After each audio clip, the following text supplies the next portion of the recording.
on November 4th, we have the React 2022 conference. It's the second year that we are putting this conference together. I created the advisory board and council when I became the director of the school. And one of the things that they wanted is a conference that put FIU in the map, basically putting the spotlight on what we do, because we are doing great things, but not a lot of people know about that. So last year we did a first conference. It was a great success, even though it was still fighting COVID and one of the surges and people not really feeling comfortable going out. This year it's different. We're doing it on the main campus at FIU to bring a lot of people from the industry on campus, which is a different experience for many of them. They've all been to fancy hotels and restaurants and all that. Many of them haven't been to FIU for many years. So bringing somebody who graduated from a program 20 years ago back on campus, it's special. So we do it there. Francis Suarez, the mayor of Miami, as a keynote speaker, which is excited about it. And we have, beside that, we have 3 panels about whether Miami is a boom and bust city still, about how commercial real estate is evolving and how it's different in the new world. Again, with a focus on Miami, but in general. Another one about real estate and technology.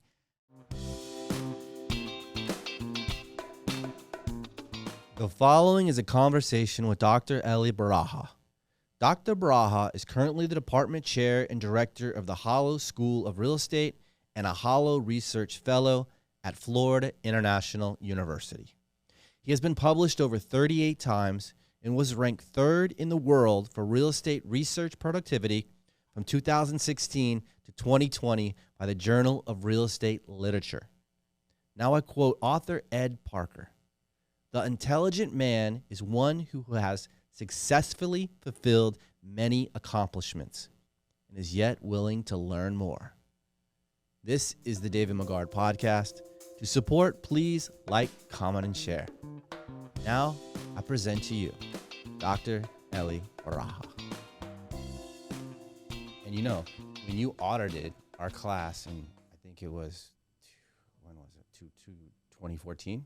Is that when did you audit? 2012, 2013 I was in? My cohort was 2013. I came in like I gave one lecture or something. Yeah, it was in our class. Okay. And as a visiting, that was part of my interview. Yeah, Dr. Harden was like, we're looking for someone. This individual is going to lecture tonight, and hopefully we'll see what happens, and hopefully he'll stay with us, right? Mm-hmm. And after you left, everyone said the same thing. It's like, man, that guy is so smart. I don't know. Nice Yeah, it's great, right? Like, okay. I guess it's just. I guess I can fake it. Yeah. I think it's your swag, man. Like you speak clearly, you completely understand real estate and economics and math. I'm assuming. I mean, from listening to you lecture, that's what I gathered. I mean, I walked away when Daniel said, he is so smart. That was mine. That's exactly what I say. I'm trying. I think people say that because, and I hear that in my evaluations, that I can take relatively complex topic and I can explain them in simple words in a way that makes sense. Yet I can then hard, though, for a lot of dig people. deeper and deeper and deeper into the details if needed. So I think that's what people like in my lectures. That's what at least I see from the evaluations. Well, I think that's what people strive for. Yeah. Right? Instead of writing huge paragraphs, but if you can get to or the point. fancy equations and graphs and all that, because there's a lot of professors come in the classroom and try to show them, the class. So look how smart I am. It's like, my job is not to show you whether I'm smarter than you. My job is to teach you intuition, real estate, concepts, tools, so you can, you can do real estate yourself. You can analyze, you can understand it, you can predict, you can make, predictions or evaluations or whatever it is yourself. Give you the tools. So anyway, that's. Have you always been like that though? Like, was that through elementary or middle? I mean, no. When was the first time that you realized that you had this knack or this skill? Well, it's special. I started. Okay, so when I came to University of Kansas, I came on a track and field scholarship. That's how I got in. That was my first foot in the door. Then I got injured, and I found that I have other skills. They were looking for They were looking for a Hebrew instructor. And it was Lawrence, Kansas. Not too many people speaking Hebrew. And okay, I'll do it. Well, I don't know how to teach Hebrew, but I know Hebrew. But you know how it is. You learn on the spot. And I really enjoyed learning about how to teach a language that I know, but I was never a language instructor, clearly. But the response was very positive. So being able to, have lectures that are, fun, relate to the students relate to you, and yet really teach them. So, when they came after 2 years of Hebrew, they actually, many of them, not all, but many of them were actually able to hold a good conversation in Hebrew, which I was very proud of because I can attribute a lot of that to me. So that was my first. And then different things through college. I got myself through the rest of college by teaching, whether it's tutoring. I basically taught anything has to do with numbers. And I have some relationship with some fraternity sororities that invite me to tutor one student here and one student there. And then as I was tutoring one student, the other one came into the dining room and said, hey, can you help me with this? And say, you know what? Anything has to do with numbers, chemistry, physics, math, statistics, computer. I'll tutor you. Just tell me the topic. The night before, I'll review the chapter and I'll teach you.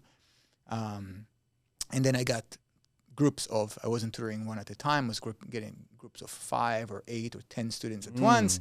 And that was allowing me to kind of leverage that skill and make a living, students living, but still living out of that. And,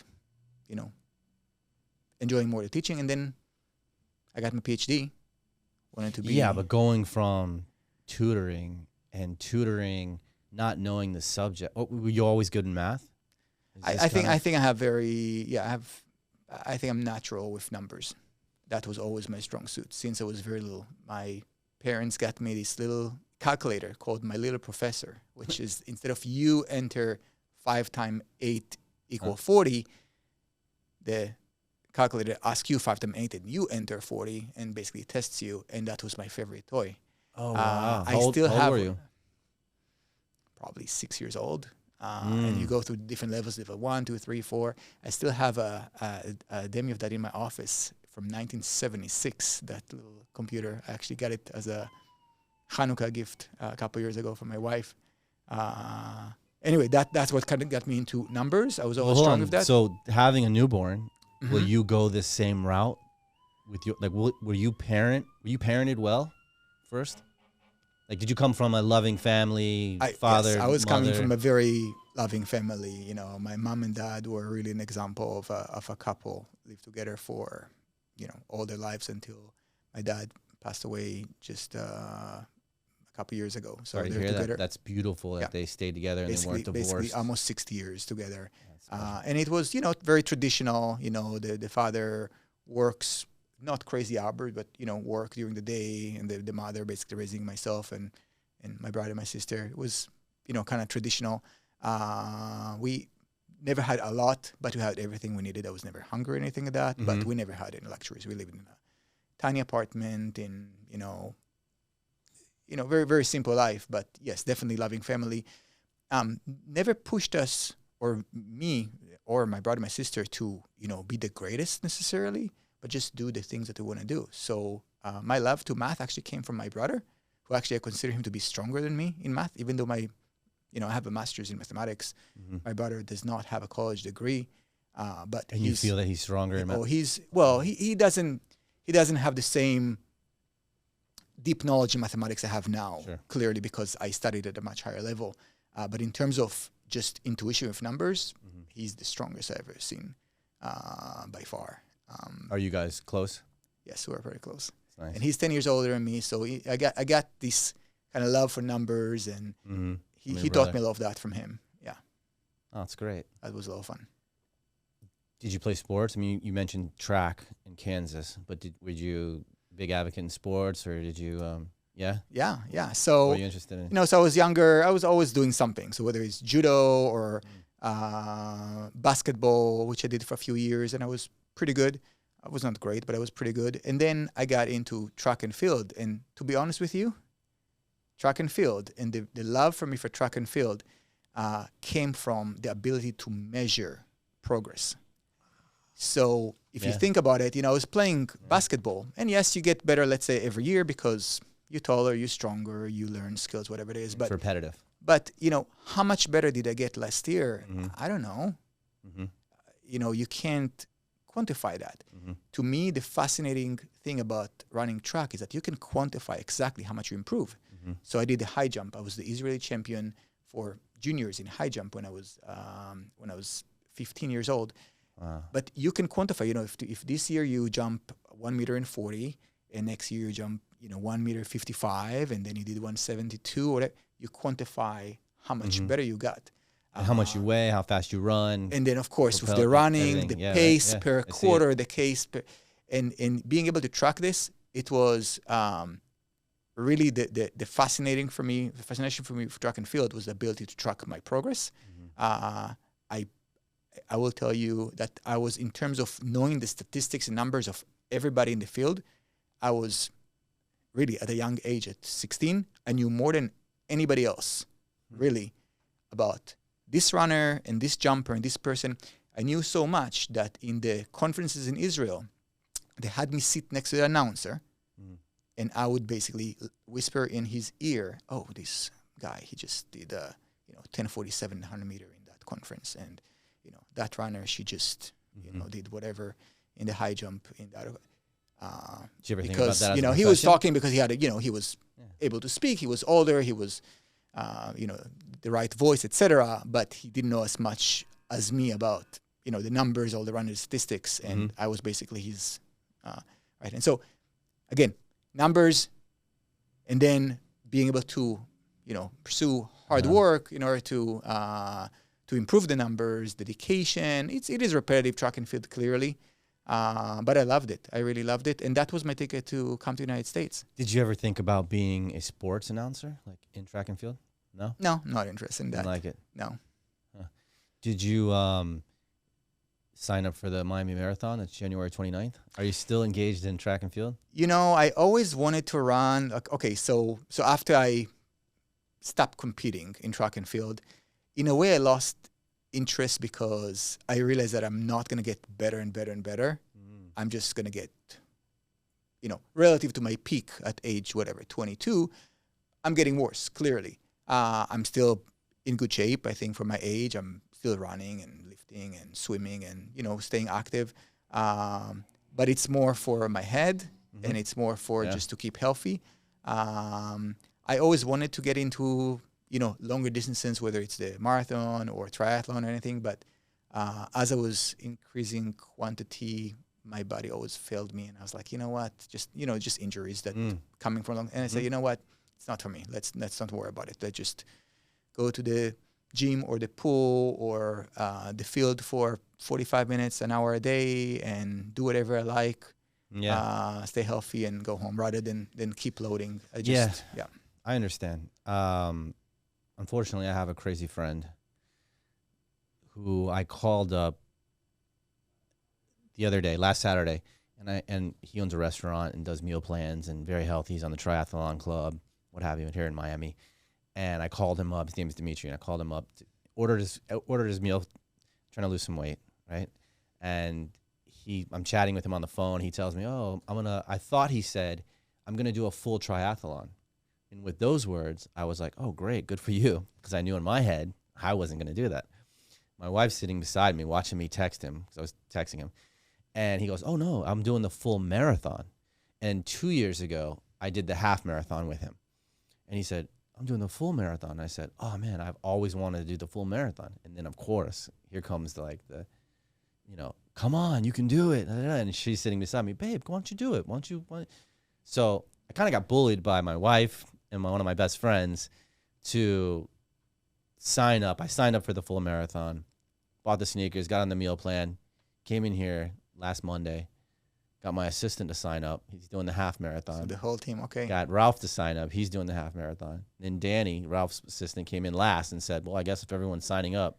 And now you try to have me sign up. Yeah. Almost. No, I tried a few times, so but I I tried a few times to increase volume, and I just rather just. Yeah, it's brutal. Yeah. No, it's brutal. I probably can do it if I really put my mind into it, but my mind is somewhere else. Yeah, that's the biggest thing is the mind thing. It's It it's is. the challenging thing is I'll put in the work for the building the muscles and the strength and all that, but I'm doing it for the mind thing, like so I can conquer the mind and just, I don't know, go on a different level for that, 26 miles. Anyways. I hear you. But good luck. yeah, it's not for everyone. Yeah, thank you. Who was your biggest influence in before college? So in your, teens, or do you have a coach, or was it your father, was your brother, an uncle, or? Well, I think for overall calmness and personal growth, it's clearly my parents that gave me the environment of just doing really what I wanted. And when I say do what I wanted, just so you understand. So I'm now a professor of real estate. People look at me, okay, he's an educated person. He got his bachelor and master's and other masters, PhD, etc. I did not finish high school because I didn't feel like it. Okay, and my parents were okay with that. When I said I didn't feel like it, I was very interested in truck. I was good at it. I thought I have, a future. I didn't realize at that age that as a white boy, 5'10", talented but not super talented, really making a career of track and field is very difficult. But that aside, I was very into track and field, and 2 subjects I failed. One of them was English. Guess what? Because the teacher, of course, required us to memorize vocabulary. Mm-hmm. That takes time and effort. I didn't want to put, I refused basically, and I failed English. And the other one was math. And in math was a different reasons. It's not because I wasn't able or capable. I was always strong in math, but it's simply because the teacher required us to do certain number of problem sets before we take the exam, and then we can take the exam. And I was, I guess, too proud to do those because, hey, I can do it without the practice. I just get it. Why do I need to do 20? I can just come to the exam and do it. So I came to the exam, and she's like, no, you're going to get a 0 because you didn't do the preparation. But I can do that. Well, it doesn't matter. Long story short, even though I knew the material, I got a F, or I failed the course. I later took the course, through a private kind of setting, and I graduated with math. But the point is that, when I told my parents, hey, I'm not going to do math and English, which are the 2 most important subjects, they're like, take a day to think about it and let us know if this is what you want to do. And the next day, I was like, yeah, it's what I want to do. It's like, okay. So in terms of freedom to do whatever, maybe it wasn't the right thing, and it probably would not work well for everybody, but it worked for me. But guess what? When I then got into college, which was my choice, I remember my first trip back home to Israel, and I brought with me the math books and the computer books. And my first degree was computer engineering, so a lot of math and programming and things like that. I remember bringing them with me in the suitcase and showing them. And, my dad, I still remember how he was telling me how excited I was to show them the kind of things that I am studying, because it was my choice to do that. So I guess it did work with me very well for them not to push me. So that was the influence from the home. It's a gamble, though, when your parents give you that much freedom. Of course. And will you give this much freedom with yours? I hope so. So far, look, it's difficult to say. Times are very different. The place where they grew up is very different. I grew up in Israel in the 80s and 90s. Very kind of sheltered, quiet place, quite homogeneous. My son and daughter are growing in the 2020s in Miami. Okay, that's a very different environment. As of now, I can tell you in the very early years, basically for my son, there's no no. He doesn't know what no is, and we don't tell him no. So yes, we give him the freedom, and we hope to continue with that. I think as long as he will make the right decision, I think we can continue with that. If we see that he doesn't, we may change our view. To be continued. Too early, yeah, to be determined. So what switched with you when you felt too pride to do the problems before the test and failing out and not wanting to finish high school, to wanting to bring the books home and see the proudness probably in your parents' face, as you did? What switched? I think it was just the focus on something else. So when I was, 14 to 18 to 22, I was focused on track and field to be the best I can in that. And I was the best in my country, in the 400, second best in the 800. I really got my best output out there. And that was my focus, and that's where I put all my time and energy. And I was very proud of that.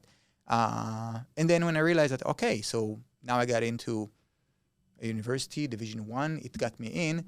But I also realized that, okay, I'm good, but I'm not that good when you compare it to, Olympian level runners that were in my team and people that are just naturally more talented than me. I mean, I just see people around me that are just by name, just their physique is just different. And I realized that, okay, that's good. It got me into here. And now what's the next step? And, my goal was to take myself into the next level, into my, in terms of my life career, etc. I didn't really know what it was. But I knew I wanted to be successful in whatever I do. So my focus was shifted into education. So I was the best I could in my classroom, in my courses. But not everyone goes down that route. No, right? of course not. not. Everyone's able to shift their energy and completely focus on their studies or want to, and then be successful as you. So that's beautiful, right? Even in a way, you were weighing out the data, right? You were seeing what the comparables were around you with the other athletes and saying that they're bigger or they're more talented. And as your, as you didn't stand up to them as like you'd wanted to, you said, I'm going to put all my focus on, computer science was your first major, no? And excel at it. So I think it's great. It's because not everyone does that, right? I think you have to navigate. They carry around that ego, like I was this good and I'm not, and then they don't have that anymore, and they never want to move on from that. I think it is necessary. You have to change and mold yourself to whatever environment. And, in certain times, maybe you can be very good or leading in a particular subject or topic or whatever it is you do, and it may change. First of all, because you as a person evolve, or the environment you're in is different. And I thought that I can excel in that field. And even then, and today, I realized that there is. So track and field taught me to work very hard. And really, I can tell you that I think and my coach told to my parents, when they were coming and say, hey, so how's our son doing? He's like, well, he's not the most talented athlete I ever coached, but he's definitely the hardest working I ever coached. And I was able for a while, through my teens, was able to compensate for I'm not saying I was not talented, because if I would not be able to win any race if I wasn't talented, but I was able to compensate for my lack of maybe being the most talented out there by working harder. So I took that into other things that I did, like college. And even there, I know around me that there are people that are smarter than me. They're stronger in math. They're stronger with modeling. They maybe have, in terms of IQ, if it's measurable in some way, they have a leg up on me. I'm aware of that. But I was able to make up on that in other ways. So number one, of course, is, studying and working very hard. So last year I was ranked number 3 in the world in research productivity. And believe me, there are people. World. Yes. Wow, nice. Believe me, there are people that are ranked much lower than me that are, in terms of measurable IQ, they're a lot stronger, but they're missing something. They're either not as motivated to work hard, or just don't work hard for whatever reason. And then it is combining the intuition, the common sense, and the ability to work with other people that are smart and and then together create those products, the research products. That is something that I think I have a unique talent for that. Even as a professor, because as a professor, if you think about it, okay, so you teach, you do research, and then you do whatever it is, community services. And in my case, as a department chair, you run the department. It is extremely rare to find a professor who is good in all. And even more rare to find somebody who's excellent in all. Those are very Those are your rare traits. qualities. And if you really think about, so the research I told you, the feedback I'm getting in the classroom is extremely positive. I was able to do a lot of things that people admire in terms of, creating, advisory board and council for the school and raising money and connecting with the community and really increasing the value for our students. So collectively, I feel like I'm doing the best. Each one individually, maybe there's somebody else who is better here and there, but really my goal is, to do the best that I can, as a whole. And when you trying. accepted the position as director, did you have anxiety? Did you feel like, is there ever any, you just listening to you have a lot of growth mindset, right? There's a lot of growth. I feel like you've been growing your whole life, and you enjoy it. It seems like you're accomplishing, you're growing, you're accomplishing. So taking the position as director, is there any anxiety or is there any imposter syndrome with you, or you accept the task, focus on it, and succeed with it? Is it, so you accept it, and now you're at a place where what you just described is you're accomplishing all that, right? The three qualities. Do you feel like you've stepped into that position as director and success? I think anxiety in unless it's overwhelming anxiety, I think it's very healthy, right? Without being anxious, you're not going to have something that motivates you to do better. So yes, I was offered to be director of a school, and I was like, okay. So first of all, yes, I'm taking it. And second, okay, so what am I focusing on? How can I do something that is better than what's been done so far? And how can I make it a better product for the students, etc.?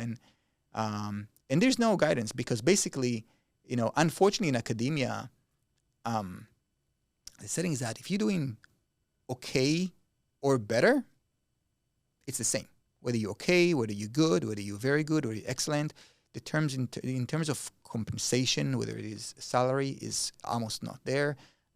You're going to keep the job if you do okay or better. So there's almost no incentive to be an excellent. But for me, just, natural to do the best that I can and to really excel. So I was looking at, okay, what can I do really to improve, where are the weak points, what the program really needs. And I put a lot of effort into that. And it pays off now for the program for sure. So yes, a little bit anxiety. Because it's something new, but I think in a healthy amount. So, undergrad, computer science, then graduate level, economics and mathematics, yeah. And then my PhD is in. When you took computer science, did you think maybe being a computer engineer? Did you think maybe coding? Not quite sure what year that was. I didn't see that, but okay. So because nowadays computer science is a lot of coding. Yeah, of course. Right in the tech world. I'm not that old, so yes, it's coding. But here's the thing. So I came from Israel to the United States, and Israel, for you may or may not know, but Israel is very big on technology. That is basically what they do. And I wanted to study something that if I ever go back to Israel, which was a very it was I guess it was a high probability, or at least a decent probability, I'm going to go back to Israel, that I will have a degree and a skill that I can leverage in Israel. Okay, so computer engineering, computer science, that's what I studied. Then yes, of course, a lot of coding and engineering design of systems, etc. So that's what I did. Not knowing. And not once did you ever think of, I'm going to Silicon Valley, like kind of that. No. Here's the thing. So when I interviewed for jobs when I was near graduation, I realized that I don't love it. And so I was studying computer engineering, but I'm reading the Wall Street Journal. And all my colleagues that had, I had very good grades, etc. All my colleagues were interviewing, and they're reading PC Magazine and whatever it is. They were in their hobby outside of studying computer engineering was to code or to create or design something, some software, etc. For me, once I was done with my schoolwork, I was actually busy with business. So I was running a small mom and pop kind of real estate, rental, business. What do you mean? Talk about that. What is that? What is that? Okay. So I started, so I came to the United States. I had a little bit of money that I was planning to use toward education. But because I had my scholarship, I didn't need that money, and I was looking around, and it's like, okay, where can I put this money to work? The year was 1998. I was looking at the stock market. I didn't know much, but I knew enough from, earning multiples that it was very, very expensive. It was proven to be right because 2 years later, the market crashed, the tech bubble, etc. But what I did see is that you can buy real estate for prices that, to me at that time, look ridiculous compared to what they would sell in Israel. So much cheaper, and you can rent them for a very high amount relative to what you buy them. That's all I knew. I was not an expert in real estate. I didn't understand really, I didn't know what cap rate or cost of debt or cost of equity or any of those. When you say real estate, are you talking single family, duplex, triplex? So we're talking about just condos, single family, duplexes, etc. So I bought one condo, and I lived in one room. It was a 3-bedroom condo. I lived in one room, rented the other two to my roommates, and it worked well. So I bought another one for my mom and dad, and another one for the grandma, and then for the uncle, and another one for myself. And so I was running this basically business of, I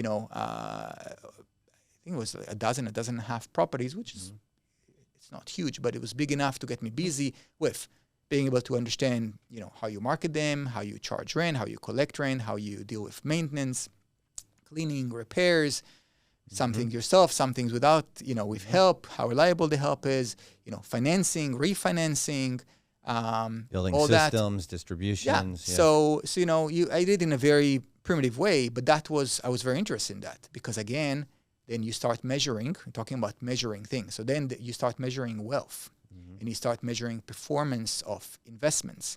And that is, to me, very fascinating. So not only that, of course, you can enjoy the wealth to have yourself a better lifestyle and quality of life, but also the ability of, at some point become a game, right? Where were these assets located? That was, back then, was in Kansas, near the university in Lawrence, Kansas. And when you moved out of there, did you keep them or sell them? I liquidated. Yeah. It just did not make sense to manage, over distance. Yeah. And stuff, especially with the small. Yeah. So I was finishing my computer engineering homework, but I was interested in my business. And that's where I realized that, I can't be really good at something I'm not really interested in. And that's where, my roommate at that time was telling me, why won't you get your PhD? And I was like, PhD? You mean like being a professor? I never thought about that.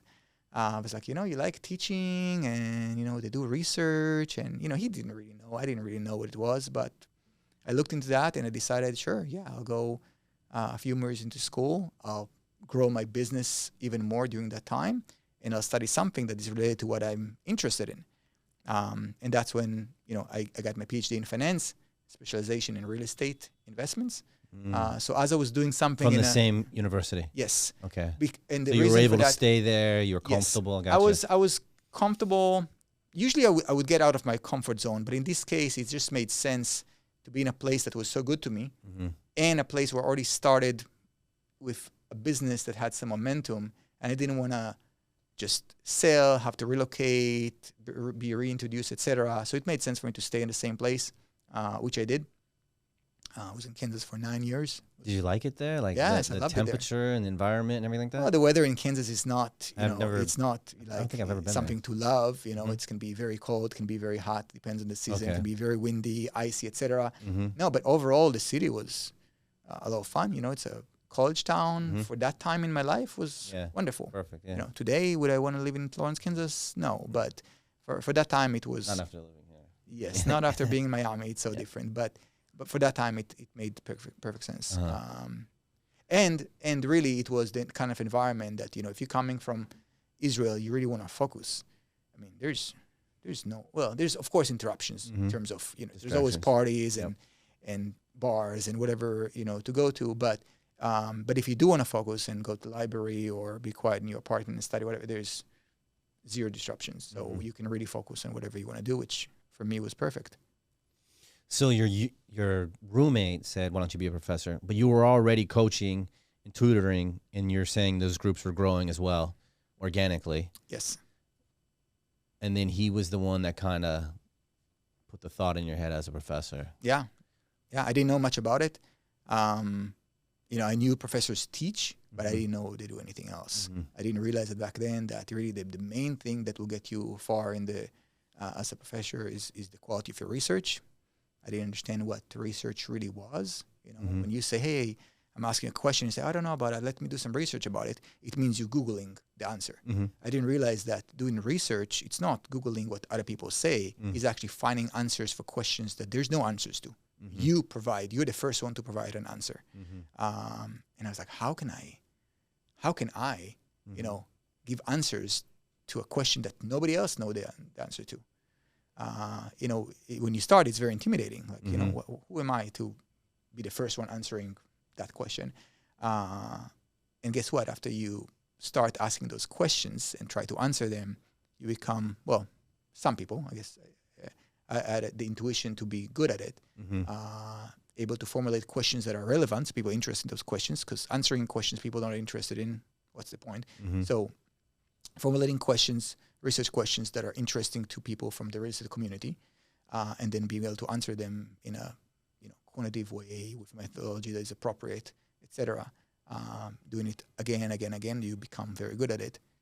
And I enjoy the process, and it's rewarding, get you from different universities to higher quality university, people, reaching after you to hire you, rather you trying to seek for employment, rising through the rank from assistant professor to associate professor to full professor, and then doing consulting around. So this all started after grad school? How long were you in grad school? 2 years, or was it like 5 years? 5 years. I mean, now PhD. Yeah. But was there like a cohort or something like that, like what I took at FIU, or was there? It's different. So the PhD level, basically, they graduate about 1 student a year. People don't realize that it's undergrad, master, and then the PhD is in most places the completely different environment and level, where for example, if you would graduate in Kansas from the College of Business, you would graduate a couple hundred people a year. They would graduate maybe 2 or 3 PhD in different areas. One in finance, one in accounting, one in management, and so it was. But was there a pre-master's before the PhD, or did you go from under to right to PhD? I got my master's in the as a during the PhD stepstone. Yeah. Because the courses I took just qualified me to get a master's. Like, you have all the courses, you just need to apply for a degree. Sure, I'll apply. Gotcha. Because I already took the courses. But the vision was to get my PhD. Basically, took me 4 years. Wow. With master's 5 years. And yes, and then starting as a professor was shortly after when I finished my PhD. Oh, you're teaching a little bit during the PhD, no? Like you're associate professor or something, or as something, a teaching assistant. Teaching assistant. Yes, as a PhD Did student. you enjoy that, or? Yeah, a lot of fun. Yes, and even then, was it real estate that you were teaching back then? Like when you started teaching, was it? Well, I was teaching. I got my PhD in the Department of Economics and then Finance. So in the beginning, I was teaching economics, basic economics. And actually, there was one semester when one of my professors, he lost his voice. Well, a lecture of 500 people. Usually, you bring another one of the professors to teach that course. And he's like, Eli, I want you to teach it. And it's like, okay, I just started I'm a graduate student first year, and this is a 500 student auditorium. Yeah. I'm going to teach it. And it was so much fun. That's 1,000 eyeballs looking at you. Yeah. So starting with economics and then teaching through the in the finance department, finance courses, and then specifically real estate courses. So I evolved from teaching Hebrew, computer engineering, statistics, to economics, finance, real estate. So it's teaching. It's a great it's very different kind of teaching. Yes, and I didn't realize that. For example, so people say, it's a unusual path to go from computer science to mathematics to real estate, and yes, it's probably not a natural path, but if you think about it, all those skills that I learned in computer engineering, all the programming, I use it now in my research all the time, because you deal with very large data sets. You don't do it with Excel. Clearly, you cannot do that. You need to program the data to do whatever you need to do. So having strong programming skills is very important. It's necessary. Having strong mathematical maturity, understanding how equation works, how dynamic system works, etc., is important. So that was the mathematical preparation, and then the intuition which is whatever I guess I learned in the street, reading the Wall Street Journal, Mm-hmm. and being able to think about. Coupled with curiosity. Yeah, Seems of like you have a course. lot of curiosity. So that's what I think that would make me, I guess, more complete as a researcher in real estate, rather than somebody who always just go to, this is toward the end goal from the beginning. I think the fact that I did not think about getting a PhD in finance to begin with actually served me well. Parents must be very proud when you were going They through are. this whole process. Huh? Yes, Back I mean when I'm the first in my family Young Eli to was, ever. I'm not finishing high school. Yeah, and they're very proud, and to be honest with you, I'm not very sure. Like my mom is like, so what do you do? Yeah. So they know I'm doing well. Exactly what I do and my research and all that. Yeah. Sometimes I send a picture. Oh, they quote me in the Wall Street Journal. Oh, they quote me in the Economist. Oh, that's great. But here's a picture of me in that. So yes, of course they're proud of that. I'm not sure if they understand exactly what I do. So like my consulting, they don't understand what I do, but it doesn't matter. The fact that they know that I'm doing what I love and I'm being successful in that's make a difference. In terms of being proud because of my education, I think that's part of that. I'm the first generation to go to college, and not just to go to college, but also getting a master's and a PhD. So yeah, I guess that's something that Definitely. they're I mean, you're a definitely proud parent. of, That as you watch your children grow up, of course, Yeah. we applaud every step they take, right, from their first step to whatever education they're gonna, succeed in. Yeah. No, it's great. So when you audited FIU, and please tell us whenever you're No, I'm time. good. When you audited FIU, were you still living in Kansas, or where were you then? No, so so after I graduated from University of Kansas, I got my first an academic, position at in North Carolina. Oh, So okay. East Carolina University. I was in the Greenville, Raleigh area for about 5 years, and then I was offered a better position at University of Wyoming, from all places. So it's like, well, you lived in Wyoming. It was brief, 2 years. I enjoyed that. It's so different. It's probably you cannot find a place in the United States that is more different than Miami. In which, like, In so many ways. First of all, temperatures. Laramie, Wyoming is one of the coldest places in the United States, simply because up north, an elevation of about 8,000 feet. So do you deal with cold all right? Like yeah, it was fine with me. That's not a problem. It wasn't something that deterred me. But so temperature very different, and then it's Wyoming. It's the least populated state in the country. About 500,000 people in the whole state. The environment there and the culture there is just very relaxed, very slow pace. It's not about. It's just about comfort and moving in your own space and your own pace, and just very different in Miami. It's also very homogeneous. The university less, because universities are usually more diverse in terms of people from different cultures and countries, etc. But Wyoming in general is very homogeneous, basically, white American that are there for generations. Coming to Miami, I don't need to tell you, but basically everything I told you is the opposite here. It's very, very, very different. So when I was in Wyoming, I was thinking, okay, I have a good life, I have a good salary, especially for lifestyle there, etc. I'm doing well, I enjoy life, I have time for myself, etc. I'm going to be here for a while until they call me from FIU and say, would like to interview, would like to offer you a position here. And I said, no, I'm good. It's like, well, just Really? come. Yeah. at first. And it just come, good? give a lecture, and it's January, or I think it was December or something. It's December. It's cold. Come to Miami. It's warm here. Spend a few days. We'll get you a hotel, flight. We'll take you out to dinner, etc. And then then we'll go from there. And I came here and I saw that, I saw the potential. I mean, clearly it's Miami. Yeah. And the opportunities here, we know where Miami is now. I came here in 2014, not that long ago, but still it was a different place. And talking to people that were here, 10 or 15 or 20 years before that, even more so. And I know where it's going to be.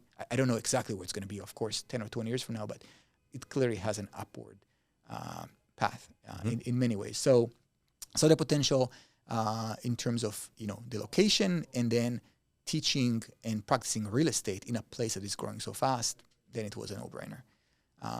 But then life changes in terms of, you start living a much faster lifestyle. I have a lot less free time. I'm making a lot more money. I'm, taking a lot more consulting jobs and a lot more opportunities. And so it's a give and take, but I'm not regretting that. I think it was very nice to be in a place like Wyoming for a few years. Not many people have the opportunity to be in such a place for even a short period of time. I experienced that. I still actually haven't been back to visit, but I would like to. I visited once, I guess, but I still want to go and visit back. But it's really a place to visit now. Yeah. But no, I'm not regretting for a second coming to Miami. It was probably the best career move I've made. You've mentioned consulting a few times. Talk to me about consulting. When is consulting started? How did it come into your life? What kind of consulting did you take part in? So people ask me. What does consulting mean to you?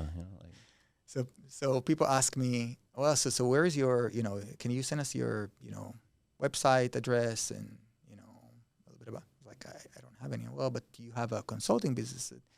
So basically the consulting business, I guess, was the idea to, first of all, generate more income for myself, but then also bringing that knowledge and experience in the classroom. So instead of being a professor that teaches from the textbook, and my students will tell you, I tell them, go read the textbook.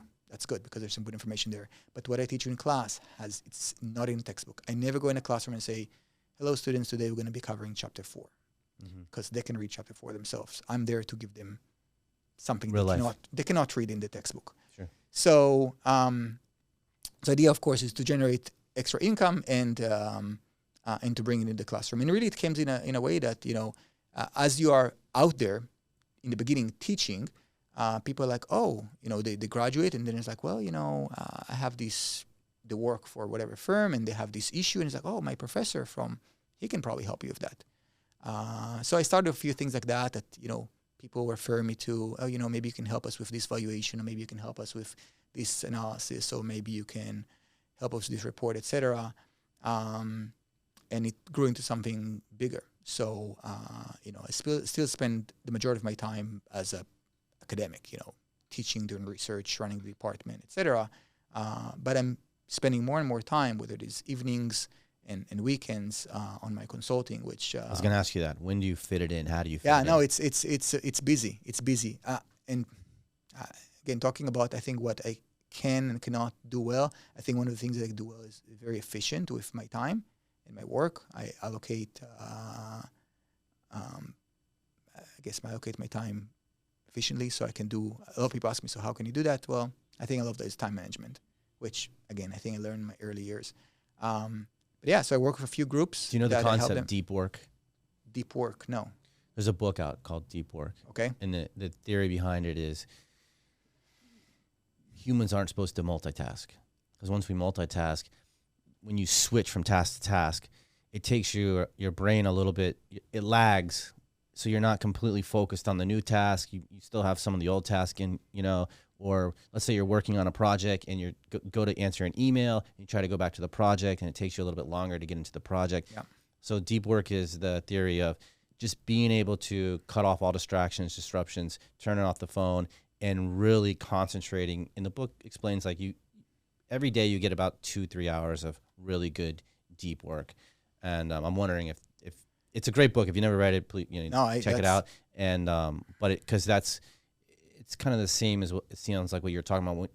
Being effective with your time, but also, I guess, effective with the time once on the subject and the focus of going granular and being detailed. And yeah, I'm not sure. I'm not sure that I follow a particular methodology. I don't really think about that, but I do know that I accomplish a lot in relatively little time.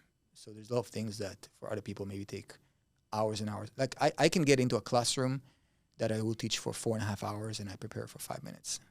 I know professors that teach for years and years and years, and they would need the whole morning to prepare for that class. Does that confidence come from teaching throughout your? Well, of course, practice. And knowledge of the subject. Knowledge of the subject, and the fact that I live through that. So, for example, in the evening, if I read the Wall Street Journal, it's like, you're just relaxing with the Wall Street Journal. Well, yes, because I enjoy it, but this is my work. I'm relaxing. I enjoy that. But me reading those articles and opinions and understanding what's going on in the market and how it relates to whatever world event, I can bring in a classroom naturally. And I can, without planning, I can discuss it the next day without, okay, let me bring you and discuss this one particular article. But as a student ask me about this topic or the other, I can bring up something I read yesterday or a week ago or a long time ago and make it interesting and relevant. Yeah. No, it's great. I've talked to my assistant many times of saying, like, your morning, we should always read what's going on in the trades.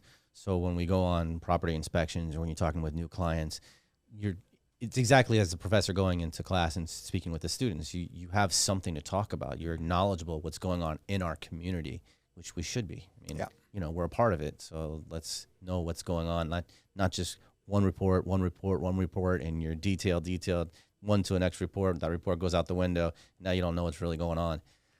Yeah, I think it's very important. If you enjoy what you do and the thing you do in your free time is very much related to your work, you're gonna do very well. Yeah, I guess that's the bridge, right? You have to enjoy it because I like all aspects of real estate.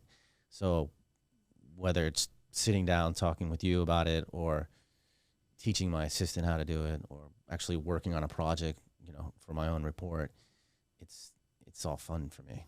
Like I'm really curious about it and super enjoy it. I mean, I feel when you look out here, you talk about Miami. You were in 2014, so you got to see Brickell City Center come up, right? It was still being developed. Yeah. And what we have today is amazing. And now with Citadel making such big deposits here in Brickell, you know, and Ken Griffin out there advocating to these big corporations like Apple to bring a headquarters here. I mean, that's just, you know, I talked to the office group over here, and they just love it because, I mean, that's just potential clients. No, Miami clearly became from a second-tier gateway city to a first-tier gateway city over the last few years. And COVID helped it. COVID definitely accelerated that. Yeah. Something that would be happening anyway, but instead of happening over the next 10 years, basically happened over 2 years. Yeah.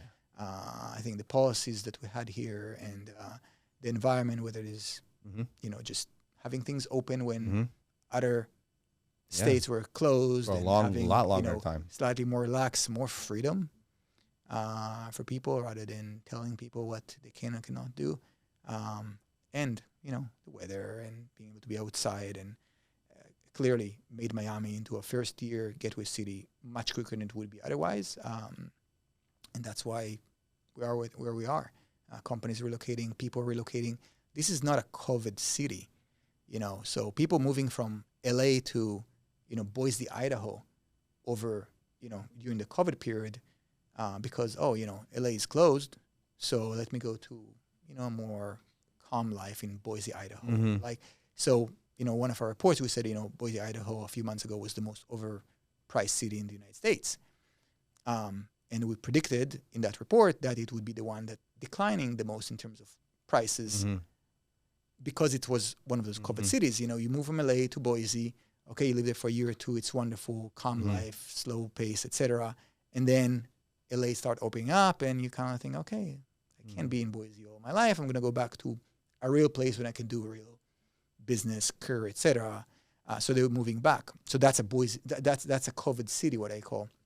And that's why prices then, you know, they rose very sharply and then they decline. I mean, still an attractive place to be, but you know, it's experiencing a correction. Miami is not a COVID city. People moved here more during COVID. You know, so people from New York, New Jersey, Boston, and you know, even West Coast, etc., Chicago, moving here, but then they don't have to move back. They don't look back and say, oh, now COVID is over, let me go back to Chicago. It's like, well, COVID is over, but you know what? Miami is great, and there's everything here that I need in order to grow my career, in order to, you know, look forward into, you know, a growing city and industries moving, etc. They don't have to move back to Chicago. They don't have to move back to New Jersey or New York or Boston or wherever they came from. Of course, some do, but it's being offset by people continuously coming here. So in the companies coming here, so allowing it benefited their employees from to move COVID, here. and it continued to benefit. It just was an enzyme for the momentum that we have now. In bringing different skills and like the tech guys, you know, Yeah. and you know, it's a and whole being different level of labor. and being in the education industry. Well, I'm in education. Yes, I do other things, but I'm in education. And you know, Miami for you know, and still does basically suffering from, you know, a lot of unskilled workers, uneducated workers. I think a lot of that is basically that the big percentage of population here are coming. They're, you know, immigrants coming here for parents that don't have formal education. It takes time until you build that into the culture of becoming more educated and working toward degrees and gaining knowledge and all that. So a lot of industries could not come here because they don't have the work the workforce. We've always to been known support. as a hospitality city. So you have hospitality, and that's great. But you know, if you want to, you know, they would bring like a bank from New York, and they would bring the people with the bank, or they bring a technology firm from Austin or from, you know, Silicon Valley. They would bring it with the talent. As we're moving forward, and it's happening, you know, faster and faster, you know, we are having here more and more educated workforce. It takes time. It doesn't, you know, we're not going to be Boston tomorrow in terms of, you know, the level of average educated person. But we're moving that direction for sure. So I think being in that field of being able to educate people, I mean, I see my students, you know, 2 years, 5 years, 10 years after graduation, where they're at. It's amazing to see, hey, you know, the student that didn't know what a corporate is now leading whatever group and making very good living and creating, you know, putting together, you know, meaningful deals that benefiting, of course, himself, the firm, the community, and beyond. It's very rewarding. So being in the academic industry is a lot of fun. Yeah, that was me. I mean, who you just described. Yes. I mean, I had a background in hospitality and running nightclubs and working in hotels and such. And I had moved around, lived in LA and New York, and first place I lived in was Vail. It's kind of like your Wyoming kind of thing. I lived there just to go through the experience. But I was here and went back to school for hospitality because I thought I would just be like a food and beverage and eventually be like a GM of a hotel. Got hired with Marriott to fast track to be a GM. And then they wanted to move me. My son lived here in Miami. I've said this story before. And I couldn't move. So I talked to Rocco, the associate dean of hospitality in FIU, and he's the one who told me, you ever thought about being a consultant in hospitality? And he said, well, they have valuation backgrounds. And then I went from, I didn't want to go to business school. I went and talked to Dr. Harden, and I didn't know if I was going to go for finance or for real estate. And he kind of persuaded me to take the cohort for the real estate. Yeah, I didn't really know what was real estate. I almost feel like I would benefit more now if I took those courses. Yeah. And by the way, the degree now is very different than it was, because you joined the program 1 year before, or you were in the program 1 year before I joined. Correct. I can tell you, yeah, we had a good program there, but it was very young. It is exponentially better now in terms of the courses, the material, the professors that teach them, and each one specialize in his or her own topic. It is a much higher quality today than it was 10 years ago, by far. FIU helped me get my first job. Yes. And then, you know, here I am now, 7 years into a career, and because of FIU. I mean, because I did That's that, great and to hear. because of the city that we live in. And I see that, I really do see that every day. You know, every time we go to our social events, we have a lot of social events or conferences, whatever, that I see, you know, students graduate a few years ago, or if I run into them when I'm walking down Brickell, and I see the kind of things that they do, and they give feedback about the program, and, you know, either myself personally or the program itself, how they help them move forward. It's amazing. Yes, and there's no question, you know, being in the right place helps, right? You can only grow so fast in a place that doesn't grow. It helps that you're in a place that is growing fast, but, you know, you need to be part of this, right? So if you don't have the tools to grow in a place that grow fast, then also it doesn't matter. So Christian, my assistant, he took my undergrad, the appraising class at Okay. FIU. And there's another intern out here who took the undergrad class. So it's great. Even I get to appreciate and in a see way, you that. get to pick, or you see the inside. They see what you do, and they say, hey, you know, I would like to work with somebody like you, or for somebody like you, and that's how you get them. I see that a lot. Yeah, I see it on a very lower scale than you, but I really teach more, appreciate I it teach when more I students, when and I I do see see it. more. You know, we graduate now about 120 students from the master's program every year. Each one of them is going through my courses usually twice. So I get to know them, and I see them in the beginning when I teach the intro course, and then toward the end when I teach the advanced investment course. So that's also rewarding in a way to see them at 2 different stages. So yeah, and I've been doing it for a long time. For you, it's something you do aside from your, of course, your main line of work. For me, this is the main line of work. So yes, I see more of those. We should mention the React 2022 conference coming up. Yes. Tell me about it. What's the agenda? Who are the speakers? Okay, so I guess we can finish with that. So yes, on November 4th, we have the React 2022 conference. It's the second year that we are putting this conference together. I created the advisory board and console when I became the director of the school. And one of the things that they wanted is a conference that put FIU in the map, basically putting the spotlight on what we do, because we are doing great things, but not a lot of people know about that. So last year we did a first conference. It was a great success, even though it was still fighting COVID, one of the surges, and people not really feeling comfortable going out. This year it's different. We're doing it on the main campus at FIU to bring a lot of people from the industry on campus, which is a different experience for many of them. They've all been to fancy hotels and restaurants and all that. Many of them haven't been to FIU for many years. So bringing somebody who graduated from the program 20 years ago back on campus, it's special. So we do it there. Francis Suarez, the mayor of Miami, as a keynote speaker, which is excited about it. And we have, beside that, we have 3 panels about whether Miami is a boom and bust city still, about how commercial real estate is evolving and how it's different in the new world. Again, with a focus on Miami, but in general. Another one about real estate and technology. And then we have one more panel. It's not a panel, but one more section, which is academic real estate perspective. So a few of my colleagues would present the kind of work that they do in academia and how it relates to real estate professionals. Full day event, starting I think 8 a.m. until I believe 5 p.m., including breakfast, lunch, drinks, etc. So we try to make them fun and educational. So no, I can't wait. We're going to be there. I'm going to be there. Rob's going to be there. Okay. Yeah, of course. So hopefully many of you will be there. And what's next for you? Like, what's the next level, or what's the next level for consulting, or any investment plans, or what are you looking at other than obviously being the best director you can, or maybe there's another? Do you keep rising in the academia world, kind of like Dr. Harden? Are you going to go that route, or? I don't. Consulting. Start with consulting first. What's going on? I don't know, because this is I really feel like in terms of academia, I don't know if I want to. This is I really feel I have the best position. I would say in the world in academia. Period. Really. It's great. Yeah. I mean, I don't see teaching in a better university, a different university, I don't see any better. Yes, there's more prestigious universities, but do they really have a better program? Do they really have more freedom to do the things that I want to do? Do they have room for creativity, etc.? So I really think that in terms of academic career, this is where I want to be, and I hope to do it for a while longer, until maybe if I lose passion, to give it to somebody else. But until then, I'm moving forward, and there's a lot more to do. So that is on the academic side.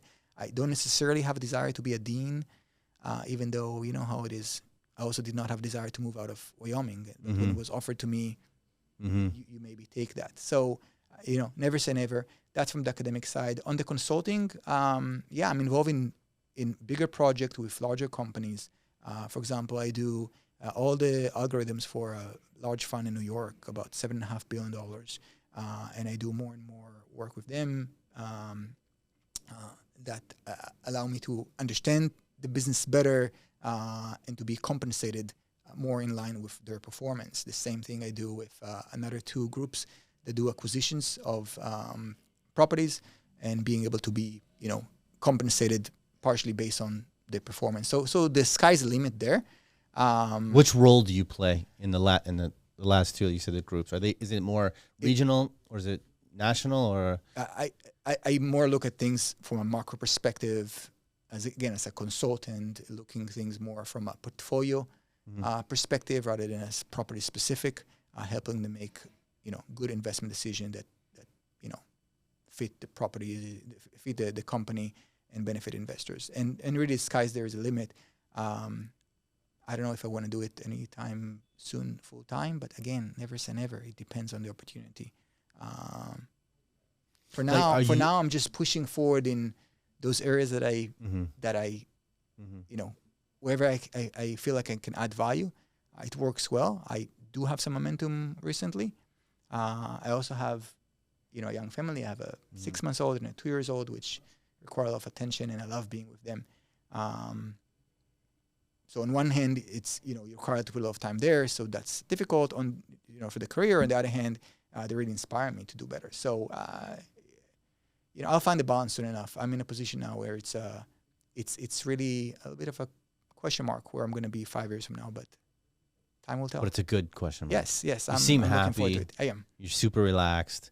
You got a big smile on your face. You know, God bless you. That's great. You know, hope you much success. Keep going forward. Yeah. I appreciate you sitting down with us today and sharing your stories. Hopefully we can do it again and, you know, keep this conversation going. Okay. David, thank you for inviting me. I really appreciate that. I'm sorry I have to cut it a little bit short. Oh, no problem. I appreciate your time. Yeah. Take care. Thank you for listening to my conversation with Dr. Eli Beracha. To support the podcast, please like, comment, and share. I will see you at the 2022 React Real Estate Conference here in Miami. Until next time, I'm David Maggard.